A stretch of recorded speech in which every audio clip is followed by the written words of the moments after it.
حضرت یہ بتائیے، ہم اکثر سنتے ہیں لفظ صبر، اور رمضان الکریم سے بھی صبر کو اکثر ریلیٹ کیا جاتا ہے کہ صبر کیا ہے۔ پہلے تو ہمیں یہ بتائیے کہ صبر کیا ہے، اور پھر ہمیں یہ بتائیے کہ رمضان الکریم میں ہمیں کیا صبر کا سبق ملتا ہے، یا ان دونوں کا آپس میں کیا ریلیشن شپ ہے۔ سب سے پہلے تو صبر کی ڈیفینیشن، اس کی تعریف جانیے۔ اردو زبان میں جو صبر کے معنی ہے وہ تحمل اور برداشت کرنے کے معنی میں آتا ہے عام طور پر۔ جی، عربی زبان میں جب لفظ صبر قرآن میں آتا ہے اور دیگر روایات میں، تو صبر کے معنی خاصے وسیع ہے، اور اس کا زیادہ جو مفاہیم میں سے جو استعمال ہے وہ ثابت قدمی میں آتا ہے، یعنی کہ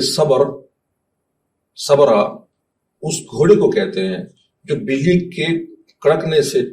یا بادلوں کی گھن گھرج کے اندر بھی اپنے پاؤں زمین سے نہ اٹھائے اور ثابت قدم رہے، تو وہ صبرا ہوتا ہے۔ صبر یعنی کسی بھی حالات میں، مشکلات کے، مصیبتوں میں، خوف میں کے حال میں اپنے پاؤں جمائے رکھنا، یعنی اپنے دین پہ، اپنے دین کی تعلیمات پہ، اپنے دین کے طرز و طور پہ قائم رہنے کا نام صبر ہے۔ روزے میں بھی اندر بھی بھوک لگ رہی ہے، پیٹ میں گڑ گڑ بھی ہو رہی ہے، سامنے والا بھی روزے میں ہے، گرمی بھی ہے، موسم بھی شدید ہو سکتا ہے،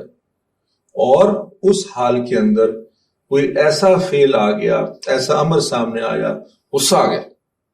اور آپ بے قابو ہونے لگے، تو صبر اس چیز کا نام ہے کہ اپنے اللہ اس کے رسول کی تعلیم کو نہ چھوڑے۔ ماشاء اللہ۔ رمضان شریف میں اور اس کے علاوہ بھی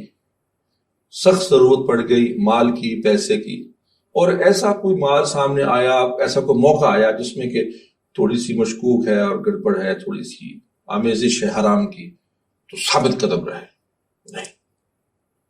ہم مصیبت مشکل کا سامنا کچھ دیر کر لیں گے، ہم یہ نہیں کریں گے، صبر، ثابت قدم رہیں گے، اللہ اور اس کے رسول صلی اللہ علیہ وسلم کی تعلیمات کے مطابق چلتے رہیں گے، اس راستے پہ گامزن رہیں گے، چاہے ہمیں کوئی کھینچے، چاہے ہمیں کوئی دھکیلے۔ اصل میں صبر کے معنی یہ ہے، اور رمضان کریم میں یہی صبر ہے کہ وہ مزید مشکلات میں اضافہ کر کے، یعنی کہ مشکلات میں اضافہ کر کے، بھوک بھی، دل میں پیاس بھی ہے۔ اچھا، پھر صرف یہ نہیں ہے، دیکھیے جب آپ دن بھر بھوکے پیاسے رہتے ہیں تو پھر کھانے کے باوجود شام کو انرجی، طاقت واپس اس طرح کی نہیں آتی، انسان کے اندر وہ ریفریشمنٹ اس طرح کی نہیں ہو جاتی، اور خاص طور پہ ہمارے ہاں جو بعض لوگ تو اتنا ویسے بھی کھا جاتے ہیں کہ اس کے بعد کیا انرجی ملنی ہے، اس کے بجائے تھوڑا سا بھی کھائیں تو بہتر ہے۔ خیر، اب ہم جو بات کریں تو یہ ہے کہ اس میں رات کو پھر کھڑے ہو جانا، قیام اللیل میں، تراویح میں، تلاوت میں، یہ صبر ہے نا، ثابت قدمی۔ تو رمضان کریم سارا یہی سکھاتا ہے کہ مشکلات میں یہ جو کیمپ ہے، اور آج کل تو یہ صبر کیمپ بن گیا ہے، گرمیوں کا کیمپ ہے، اس کے اندر وہ تازگی لے کے آنا ایمان کی اور ارادے کی تازگی، کہ آدمی ثابت قدم رہے کسی بھی حال میں، اور دینی تعلیمات سے اور اقدار سے نہ ہٹے، یہ ہے صبر۔